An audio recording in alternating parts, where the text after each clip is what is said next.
What's up, everyone? This is Therapy Unveiled, an opportunity to talk about what happens behind the closed doors of therapy.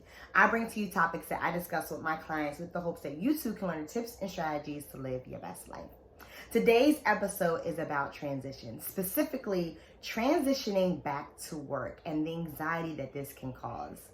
And I chose this topic because I've been working with some of my clients who are transitioning back to work and they're feeling anxious about it. And so I've been teaching them different strategies on how to bring down their anxiety so they can feel confident and also safe and secure going back to work. And so I want to share those strategies with you too.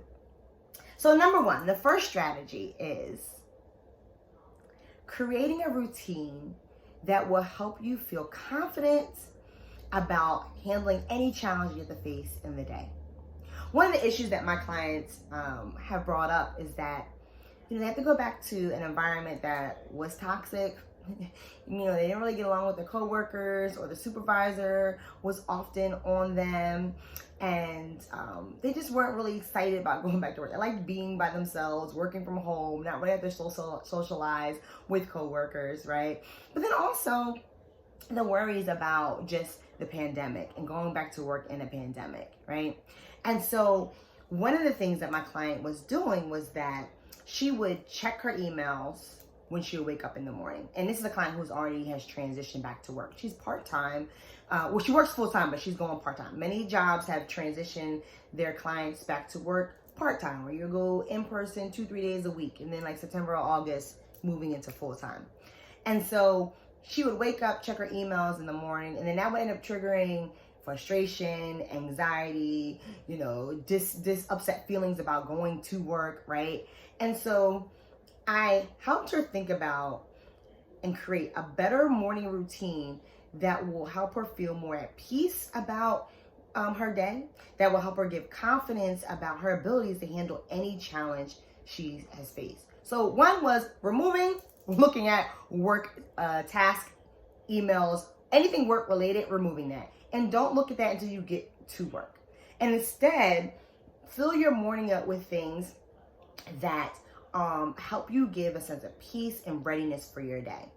So some examples are yoga, doing some type of yoga practice, doing some type of morning stretching practice, reading your devotional or praying, listening to certain type of music that really helps boost your mood, listening to maybe a podcast or a motivational video that really kind of pumps you up with your day, eating breakfast, maybe waking up early enough so you can actually make yourself a breakfast, sit down, give yourself time to eat it and enjoy it, take it in before you go on for your day. So those are some examples of how you can create a morning routine that really sets you up for success for your day. Strategy number 2, focus on the present. One thing about anxiety, it gets us stuck in either the past or the future. And one thing I've been working with my clients since the beginning of COVID is focusing on the present.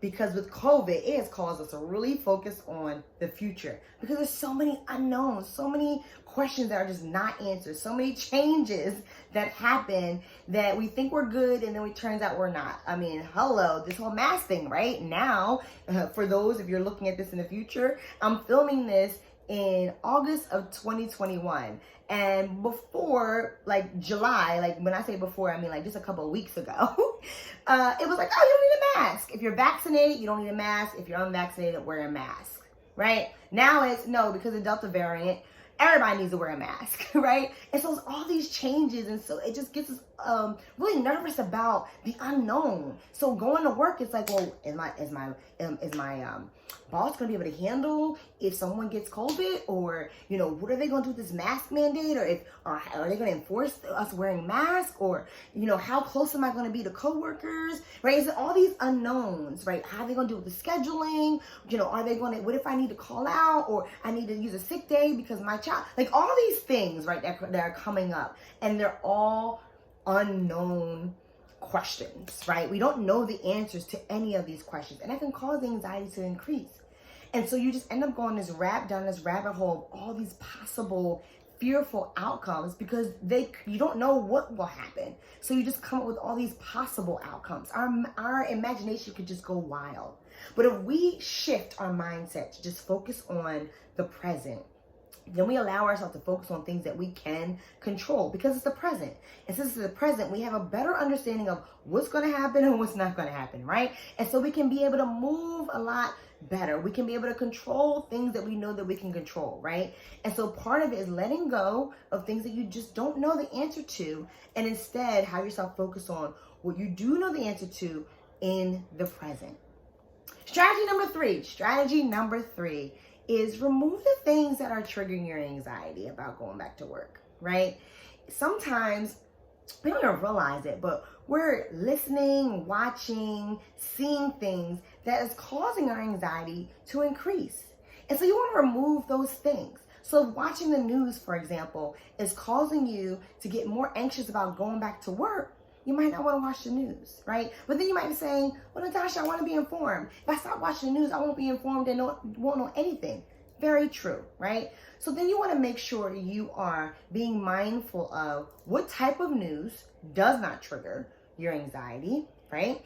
And how long is it before you start to feel anxious, right? How long can you watch a news program or listening to a news podcast before you start to become anxious, right? So I know for me, I listen to a 15-minute NPR podcast in the morning every day. I just need the 15 minutes. It gives me news about the world and about the national news. And then I'm done. I don't watch any news after that, right? Because that's all I need. That's all I can handle, right? So I know my limits, right? I still stay informed, but I also know where I need to stop, right? So doing that for yourself. And it might not be the news. It might be something else, something that you're watching, something on your social media feeds. If there's someone that you're following or a company that you're following and what they're posting is causing you to feel anxious or angry about going back to work, because maybe somebody is still working from home and they're talking about all this work at home lifestyle. And so every time you watch it or look at it, it just gets you upset about having to go to work. You might want to remove that person from your feed, right? So it's like recognizing, okay, what is causing me to stay anxious? What is not helping me be able to move forward on this? Because at the end of the day, we have to go back to work, right? At the end of the day, we have to go back to work unless you decide to change your career path. But if you're choosing to keep the career path you've had, then you have to go back to work. And so these 3 strategies can help you really work through the anxiety that you may be having about going back to work. So let's recap. Number 1, make sure you create a morning routine that will help boost your confidence about your abilities to handle any challenge you have in a day. So putting things in your morning routine, whether it's fixing a breakfast and eating it, sitting down and eating it, whether it's doing a yoga practice or meditation, praying, doing more devotional, whatever it is that you need to do to help you get a sense of peace so that you can be ready to go forward at work with a sense of confidence and joy. Number 2, you want to make sure you are focusing on the present. If you find yourself thinking about the future and getting stuck there where you're replaying all these scary possible outcomes that you don't know if they're going to happen or not, you want to tell yourself, stop, and let me just focus on the present. What's happening in front of me right now that I actually can control, that I actually can handle and find solutions to. So focus on the present. And number 3, remove the things that are causing you anxiety about going back to work. Think about what is causing me to be frustrated about going to work, angry about going to work, anxious about going to work, scared about going to work, right? Sad or depressed about going to work. What are those things? And make sure you remove those things and replace them with things that will help you have a little bit more joy and peace about going back to work. So I hope these 3 strategies really help you out. I hope that they really help you combat the anxiety so that when it's time for you to go back to work or as you go back to work, you feel a little more rejuvenated, charged up, and confident in your abilities to handle whatever challenges you may face. If you want to learn more about different tips and strategies in different areas regarding wellness, make sure you subscribe to my YouTube channel so you get notifications when I post a video. Make sure you hit the notification button as well so you can get those notifications. Also, make sure you like my videos, comment on them, because I can help more people to get access to these great tips and strategies that I'm sharing. You can also follow me on Instagram at speaklife_SLT. You can also check me out on Facebook at Living Speak Life. You can check my website at speaklifetransformation.com to get updates on what I've been up to and other services that I provide. And until I see you guys again, make sure you be bold, be safe, and speak life.